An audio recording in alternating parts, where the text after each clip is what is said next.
اور ہم اسرائیلیوں کو بتانا چاہ رہے ہیں، یہ زائنسٹ لوگوں کو بتانا چاہ رہے ہیں کہ ہم صبح قیامت تک انشاءاللہ تعالی بیت المقدس اور مسجد اقصیٰ کے لیے لڑتے رہیں گے.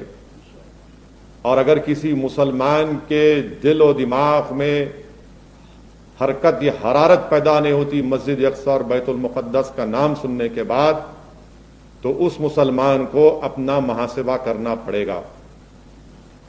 اللہ کے رسول صلی اللہ علیہ وسلم نے مسجد اقصیٰ اور بیت المقدس القدس کے بارے میں بتایا کہ میری امت میں ایک گروہ رہے گا جو ہمیشہ حق پر رہے گا، جو ہمیشہ حق پر رہے گا، اور اللہ ان کو غلبہ عطا کرے گا، قیامت بھی آ جائے گی.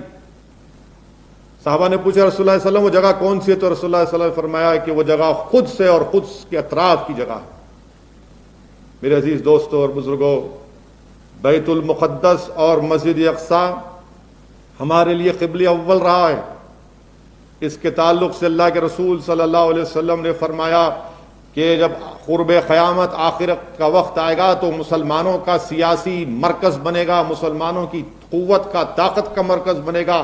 حضرت مہدی علیہ السلام اپنی فوج لے کے اس طرف جائیں گے اور اسی جگہ پر حضرت عیسیٰ علیہ السلام کا دوبارہ اللہ ان کا نزول ہوگا.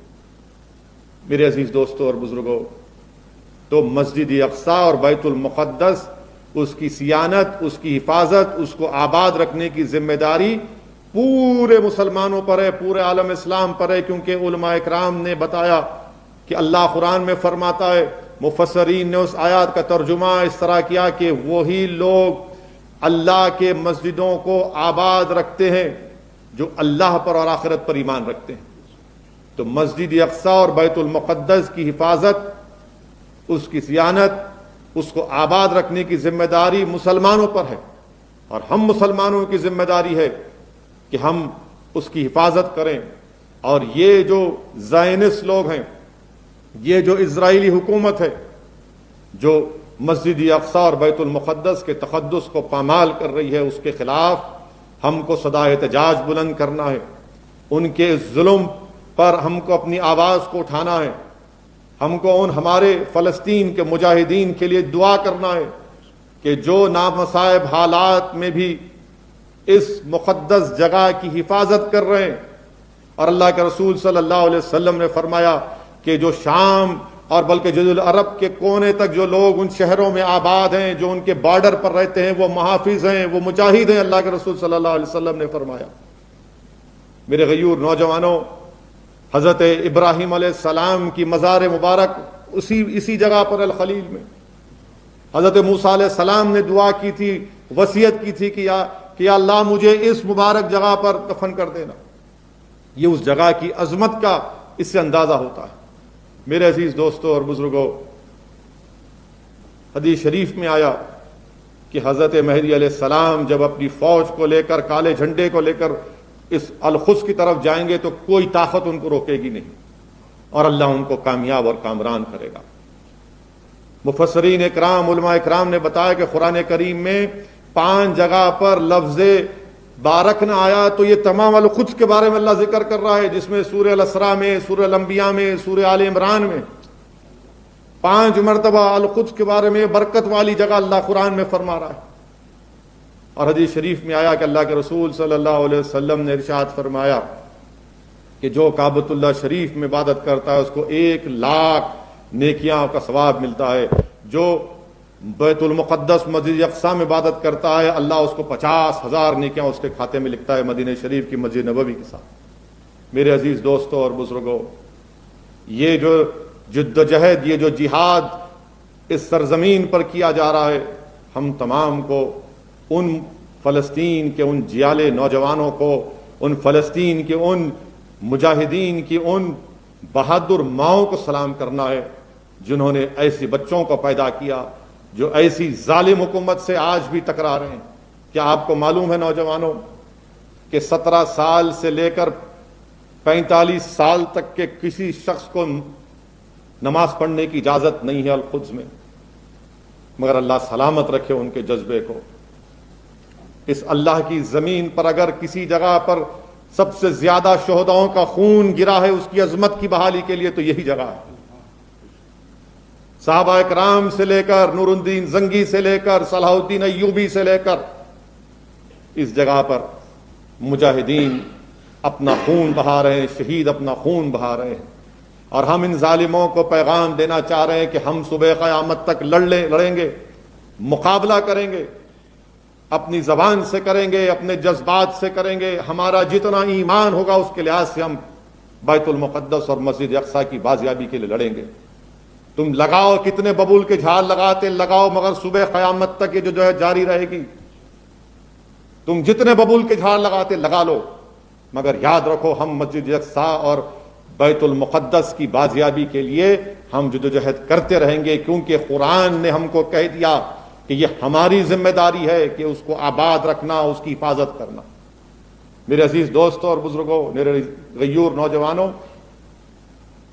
فاروق اعظم کے دور میں، حضرت فاروق اعظم کے دور میں بیت المقدس مسجد اقصیٰ فتح ہوا۔ یہ اسلام کی فتح تھی۔ فاروق اعظم جب فاتح بن کر داخل ہوئے، نماز پڑھنے کا وقت آیا اور عیسائی پادری نے کہا کہ یہیں پڑھ لیجئے۔ فاروق اعظم نے کہا اگر آج میں تمہارے اس جگہ پر، تمہاری مذہبی جگہ پر نماز پڑھوں گا تو لوگ، آنے والی نسل اس کو میری نماز پڑھنے پر اپنی عبادت گاہ بنا لے۔ یہ عہد نامہ فاروق اعظم نے کیا تھا۔ میرے عزیز دوستوں اور بزرگوں، اسرائیل یہ چاہتا ہے، اسرائیل کی پوری سازش یہ ہے ان زائنسٹ طاقتوں کی کہ وہ بیت المقدس اور مسجد اقصیٰ میں بار بار اس طرح کی حرکتیں کرنے کا مقصد یہ ہے کہ جس طرح انہوں نے ناجائز طریقے سے، جس کو وہ زائنسٹ ویلنگ وال کہتے ہیں، جس کو ہم ویسٹرن وال کہتے ہیں، ویسٹرن وال مسلمان کہتے ہیں، جس طرح انہوں نے غاصبانہ طریقے سے اس کو اپنا قبضہ کر لیا، وہ یہ چاہتے ہیں کہ بیت المقدس اور مسجد اقصیٰ میں بھی ان کو اپنی عبادت کرنے کا ٹائم مل جائے۔ یہ ان کی اصل سازش ہے کہ کل دنیا کے سامنے جا کے کہیں گے کہ ہاں اگر گڑبڑ کو روکنا ہے تو ہم کو عبادت کرنے کی اجازت دو۔ کیسے دیں گے تم کو اس جگہ پہ اجازت؟ وہ ہمارا قبلہ اول ہے، اور یہ کوششیں پوری کی جا رہی ہیں۔ ہم نے اپنے اختلافات کی بنا پر، اپنے ذاتی اختلافات کی بنا پر اس جگہ کو کھو دیا، اور یہی اسرائیل اپنی زائنسٹ طاقتیں چاہتی ہیں کہ اس طرح کی حرکتیں کر کر کے وہ یہ چاہتا ہے کہ ایک مخصوص وقت ان کو مل جائے تاکہ وہ مسجد اقصیٰ اور بیت المقدس میں گھس سکیں۔ یہ پلاننگ یہ لوگ برسوں پرانی کرتے ہیں، برسوں پہلے اپنی پلاننگ کرتے ہیں یہ زائنسٹ لوگ، مگر ہم کو ہماری ذمہ داری ہے کہ اگر کوئی مسلمان یہ پوچھ رہا ہے، اتنے بڑے ممالک ہیں، بادشاہیں ہیں، طاقتیں ہیں، ارے چھوڑو ان کو، آپ ان کی طرف مت رخ کرو، اپنا رخ اللہ کی طرف کرو، اللہ سے جوڑو۔ ہم مسلمان ہیں، قرآن کا حکم ہے، یہ قبلہ اول ہمارا ہے، یہ کسی بادشاہ کا ہے، کسی ملک کا نہیں، یہ ہمارا قبلہ اول ہے۔ مسجد اقصیٰ ہمارا ہے، بیت المقدس ہمارا ہے، اور ہم کم سے کم اپنے جذبات سے ان کے ظالمانہ حرکتوں کی مذمت کرتے ہیں، اور اسرائیل اور زائنسٹ طاقتوں سے کہتے ہیں کہ باز آ جاؤ اپنی حرکتوں سے، باز آ جاؤ اپنی حرکتوں سے، کہ تم وہاں پر فلسطینیوں کی آبادیوں کو اجاڑ رہے ہو، وہاں پر لوگوں کو مار رہے ہو، ظلم کی انتہا کر رہے ہیں کہ کسی کے گھر میں گھس کر کہہ رہے ہیں کہ گھر ہمارا ہے۔ مجھے یقین ہے کہ یہ جو ویسٹرن ممالک ہیں، جو جمہوریت کی تعلیم اور جمہوریت کی تبلیغ، جمہوریت کے بارے بڑی باتیں کرتے ہیں، آج یہ سب تماشا دیکھ کر گونگے بنے بیٹھے ہوئے، گونگے بنے ہوئے ہیں، اندھے ہو چکے ہیں، مگر اللہ ہمارے لیے کافی ہے، حسبنا اللہ ونعم الوکیل، اللہ ہمارے لیے کافی ہے۔ یہ طاقتیں اگر آج گونگی اور اندھی بنے بیٹھی ہوئی ہیں تو ہم کو کوئی پرواہ نہیں، اللہ ہمارے لیے کافی ہے۔ اور ہم آج کے اس جلسے سے ہم اپنے ان فلسطین کے مجاہدین کو، ہماری ان ماں اور بہنوں کو سلام کرتے ہیں۔ ہم دور ہیں مگر ہماری دعائیں آپ کے لیے ہاتھ اٹھے ہوئے ہیں۔ ہم آپ کی تکالیف کو دیکھ کر ہمارے آنکھ میں آنسو بھی آتے ہیں اور ہم میں جذبہ بھی پیدا ہوتا ہے کہ ہم نہیں بھولے ہیں بیت المقدس کو اور مسجد اقصیٰ کو، نہ کبھی بھولیں گے انشاءاللہ تعالی۔ میرے عزیز دوستوں اور بزرگوں، یہ بات کہنا بہت ضروری ہے، اور آپ سے اپیل بھی کر رہا ہوں کہ کثرت سے اللہ کی بارگاہ میں دعا کریے ان مجاہدین کے لیے کہ جو آج بے سر و سامانی کے عالم میں بھی مقابلہ کر رہے ہیں۔ کیا ہے غازہ اور ویسٹ بینک؟ ایک کھلی جیل ہے وہ۔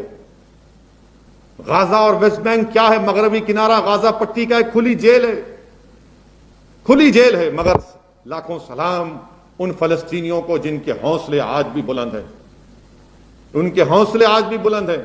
نوجوانوں، دیکھو ان لوگوں کی، ان کی قربانیوں کو دیکھو کہ تم آج رمضان کے بعد تم نماز پڑھنا بھول جاؤ گے، مگر وہ لوگ ہیں جن کو 16 اور 45 سال کے درمیان میں آنے نہیں دیا جاتا، تو دیواریں کود کود کر، دوڑ دوڑ کر لاٹھیاں کھاتے ہیں، گولیاں کھاتے ہیں کہ نہیں مسجد اقصیٰ جانا ہے، بیت المقدس جانا ہے۔ لاکھوں سلام ان ماؤں پر جو ایسے بچوں کو پیدا کر کے ان کو ایسی تربیت دیتی اور ان میں جذبہ جہاد اور شہادت کو پیدا کرتی ہیں۔ لاکھوں سلام ان ہماری ماؤں پر۔ ایسی ضعیف عورتیں مار کھا رہی ہیں ان اسرائیلی ظالموں کا، ان کی فوج کا خون بہ رہا ہے، مگر تکبیر اللہ اکبر کے نعرے لگا رہے ہیں۔ میرے عزیز دوستوں اور بزرگوں، ہم کو یاد رکھنا ہے کہ یہ ہمارا قبلہ اول رہا ہے۔ یاد رکھو حشر کا میدان وہیں ہوگا۔ یاد رکھو حضرت مہدی علیہ السلام اپنی فوج لے کر آئیں گے۔ یاد رکھو حضرت عیسیٰ علیہ السلام دوبارہ آئیں گے۔ یاد رکھو کہ انشاءاللہ تعالی ہماری کامیابی ہوگی، ہم کامیاب ہوں گے انشاءاللہ تعالی۔ یہ کتنے کیا کرتے کر لو، ہم کامیاب ہوں گے انشاءاللہ۔ میں ہماری حکومت سے، بھارت کی حکومت سے مطالبہ کرتا ہوں کہ اگر آپ اسرائیل کے اس ظالمانہ حرکتوں پر بھی تبصرہ نہیں کریں گے تو کب کریں گے؟ مذمت کریے۔ بھارت کا کنسسٹنٹ سٹینڈ یہ رہا ہے کہ 1967 سے پہلے جو فلسطین کے بارڈرز تھے اس پر فلسطین کا اسٹیٹ بننا چاہیے۔ ہم نے کبھی بھی جیروسلم کو کیپٹل نہیں مانا۔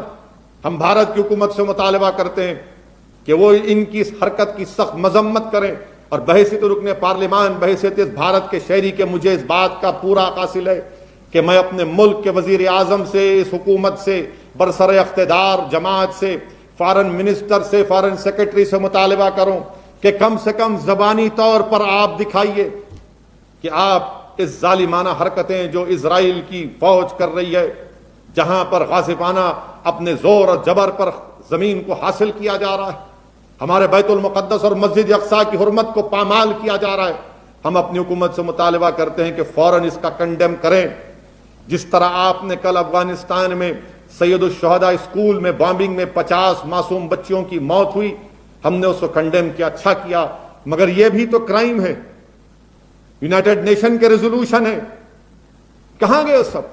دوستو، اگر آپ نے ہمارا یوٹیوب چینل اشاعت الاسلام کیرانہ کو ابھی تک سبسکرائب نہیں کیا تو ابھی سبسکرائب کر لیں۔ شکریہ، جزاک اللہ۔